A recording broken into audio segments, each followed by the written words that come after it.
శ్రీమాత్రే నమ. జయ గురు దత్తాత్రేయ నమ. ఈ వీడియోలో మనం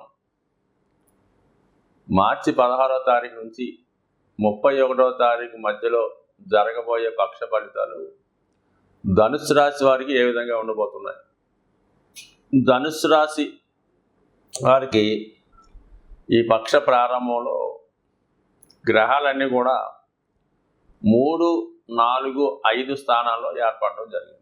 ఒక విధంగా ఇవన్నీ కూడా న్యూట్రల్ స్థానాలు లాంటివే. సాధారణంగా ఒక గ్రహం కేంద్రంలోకి వచ్చినప్పుడు అంటే 4, 7, 10 లగ్నాన్ని కేంద్రాలు అంటారు అనుకుందాం. కేంద్రంలోకి గ్రహం వస్తే ఆ గ్రహం ఆర్థిక పరంగా ధనాన్ని, సంపదని ఇవ్వడం జరుగుతుంది. అదే ఒక గ్రహం కోణంలోకి అంటే 5లోకి కానీ 9లోకి కానీ లగ్నంలోకి కానీ వచ్చినప్పుడు మంచి నేమ్ అండ్ ఫేము, అధికార పదవి లభించే అవకాశం ఉంటుంది. అదే గ్రహం 3, 6, 10, 11 స్థానాల్లోకి వచ్చినప్పుడు ఎంతో కొంత అభివృద్ధి, ప్రోగ్రెస్ ఇవ్వడం జరుగుతుంది.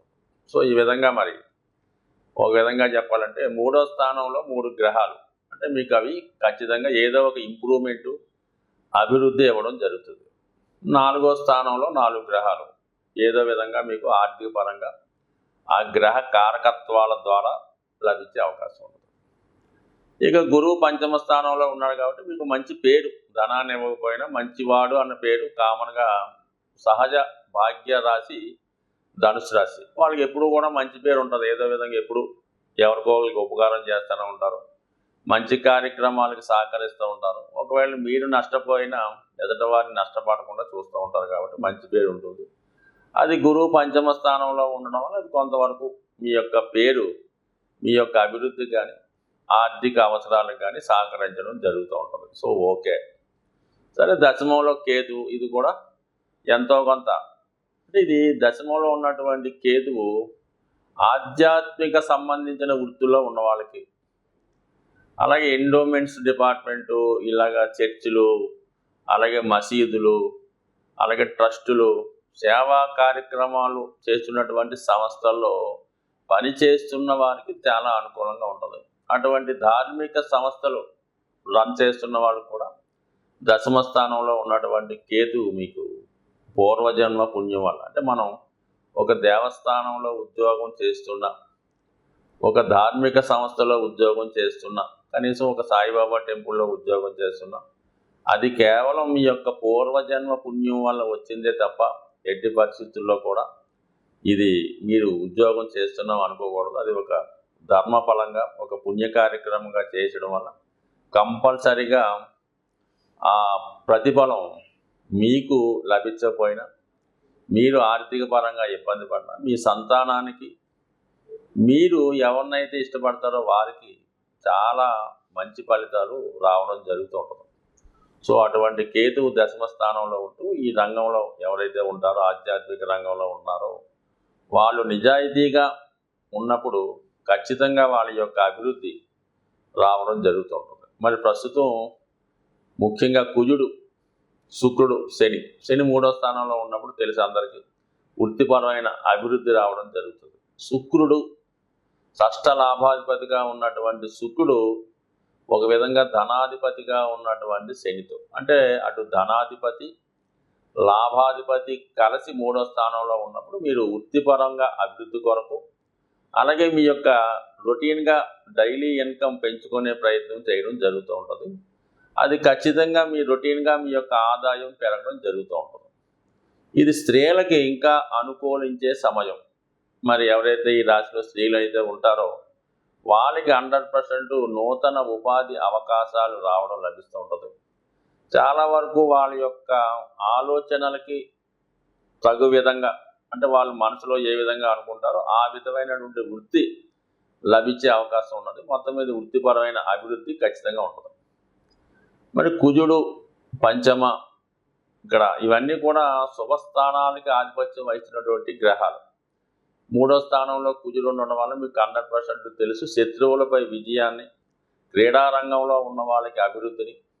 సో ఎటువంటి పని ప్రారంభించినా అది శీఘ్రంగా పూర్తి అవ్వడం జరుగుతూ ఉంటుంది. సో ఏదైనా 3వ స్థానం ఉంది కాబట్టి మీరు కొత్తగా చేసే ప్రయత్నాలు 100% ఫలించే అవకాశం ఉంటుంది.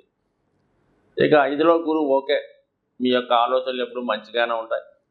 పంచమంలో ఉన్నటువంటి గురువు మిమ్మల్ని ఈ ధనుసు రాశిని వీక్షించడం వల్ల దైవ సంబంధించిన కార్యక్రమాలు అనుకూలంగా ఉంటాయి. దైనందిన జీవితంలో మీ ప్రవర్తన, మీ నడవడిక, మీ ఆలోచన, మీ అలవాట్లు 100% బాగుంటాయి. 4లో రాహు, ఇది కొంతవరకు మనసుని కన్ఫ్యూజ్ చేస్తూ ఉంటాడు. చాలా విధంగా వ్యక్తిని ఏ విధంగా భ్రష్టు పట్టించాలో అన్ని ఆలోచనలు జాతకుడికి రావడం జరుగుతుంటుంది రాహు ప్రభావం. పైకి గురువు సంబంధించిన రాశిలో 4వ స్థానంలో రాహు సంచరించడం వల్ల ఒక విధంగా గురుచండాల యోగం లాంటి యోగం యాక్టివేట్ అవుతుంది. విద్యార్థులు అయితే స్కూల్ ఎగ్గొట్టడం, అదే ఉద్యోగస్తులు అయితే సరిగ్గా డ్యూటీ చేయలేకపోవడం, ఈ విధంగా ఇతరులని ప్రోత్సహించడం, మత సంబంధించినటువంటి ఆచారాలు సాంప్రదాయాలు మనం స్వీకరించడం జరుగుతూ ఉంటుంది. ఒక విధంగా భాగ్యాధిపతి కూడా రాహుతో చేరడం వల్ల ఒక విధంగా ఈ విధమైనటువంటి మరి ధర్మానికి విరుద్ధంగా, మన సాంప్రదాయానికి విరుద్ధంగా ప్రవర్తించడం జరుగుతుంటుంది. ఒక విధంగా పితృదోషం అన్నది గోచారరీత్యా ఏర్పడింది. ఒక యోగం గోచారరీత్యా మంచిది కానీ చెడుది కానీ ఏర్పడినప్పుడు జన్మజాతకంలో కూడా అదే యోగం ఉంటే యోగ ప్రభావం పనిచేస్తూ ఉంటుంది. సో ఈ కారణం వల్ల ఏంటంటే జాతకుడు ఆలోచనలు, అలవాట్లు కొద్దిగా చెడ్డ పేరు వచ్చే విధంగా, మన సాంప్రదాయానికి విరుద్ధంగా ఉండే అవకాశం ఉంది. కాబట్టి సాధ్యమైనంత వరకు మరి మంచిగా ఉండే ప్రయత్నం చేయాలి.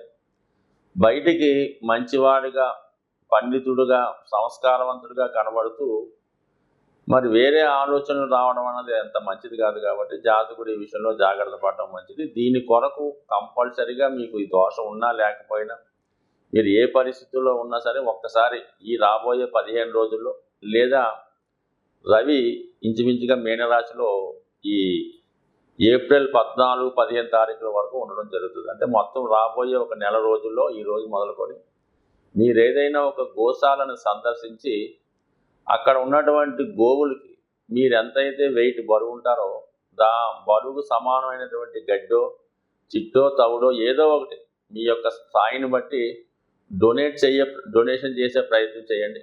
లేనప్పుడు ఒక 8 కేజీలు ఏదైనా మీకు ఆ గోవు తినే ఆహారాన్ని ఆ గోశాలలో సమర్పించడం వల్ల అటు పితృదోషాలు కానీ, మాతృదోషాలు కానీ, ఎటువంటి దోషాలు మీ జాతకంలో ఉన్నా కూడా అది 100% పోయే అవకాశం ఉన్నది. సో ఏదైనా మరి మీరు మీ స్థాయిని బట్టి ఈ రాబోయే నెలలో ఈ ధనుసు రాశి వారు ప్రత్యేకంగా గోవుకి సేవ చేయడం వల్ల జాతకంలో ఉన్నటువంటి దోషాలు పరిహారమై మంచి అభివృద్ధి జరిగే అవకాశం ఉంది.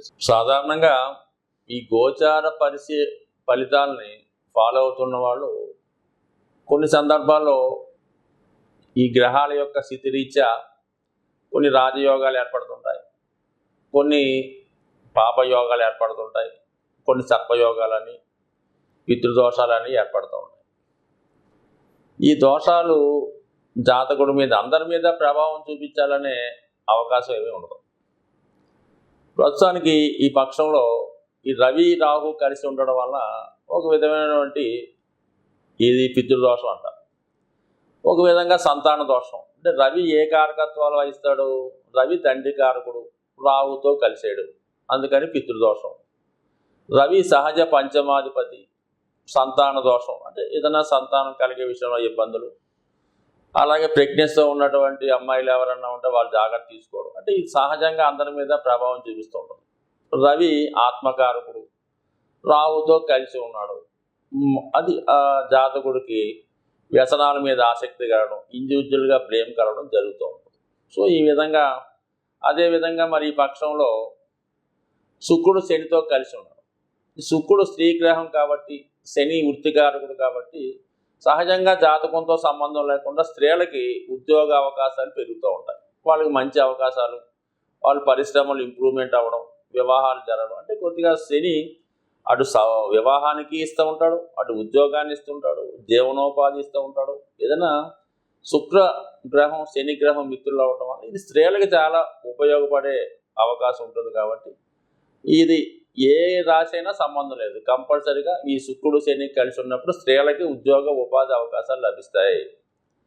అలాగే గురువు అందరి యొక్క జ్ఞానానికి వాళ్ళ యొక్క పవిత్రతకి కారణమవుతుంటాడు. ఇటువంటి గ్రహంతో కలలేదు. అందరూ చాలా నిజాయితీగా నియమంగా ఉంటారు, దైవాన్ని పూజిస్తూ ఉంటారు. ఏ క్షేత్రంలో అయినా ఏ పర్వదినంలో అయినా విపరీతంగా జనం అక్కడికి వెళ్తూ ఉంటారు. ఉదాహరణకు మరి మన శివరాత్రి అనుకుందాం, లేదంటే సమ్మక్క సారక్క అనుకుందాం, చాలా విపరీతంగా ఆదరిస్తూ ఉంటారు ధార్మిక కార్యక్రమాలు. ఇవి అందరి మీద కూడా ప్రభావం చూపిస్తూ ఉంటాయి. సో అలాగే వ్యక్తిగతంగా జాతకుడు నడిచే తీరుని బట్టి కూడా ఉంటుంది. ఒక్కొక్క జాతకుడికి రాహు మహాదశ నడుస్తూ ఉంటుంది, వాడి జీవితం ఒకలా నడుస్తుంటుంది. గోచారం వచ్చినా కూడా అది ఆ యాంగిల్లో వెళ్తుంటుంది. గురు మహాదశ నడుస్తుంటే వాడు ఎంతసేపు కూడా ఆ యాంగిల్లో మంచి కార్యక్రమాలు నడుస్తుంటుంది. దశ ఇంపార్టెంట్, గోచారం ఇంపార్టెంట్, జాతకుడు ఉన్నటువంటి ప్రాంతం కూడా జాతకుడి మీద ప్రభావం చూపిస్తూ ఉంటుంది. సో సిటీలో ఉన్న వాళ్ళకి ఒకలా ఉంటుంది, పల్లెటూరులో ఉన్న వాళ్ళకి ఒకలా ఉంటుంది.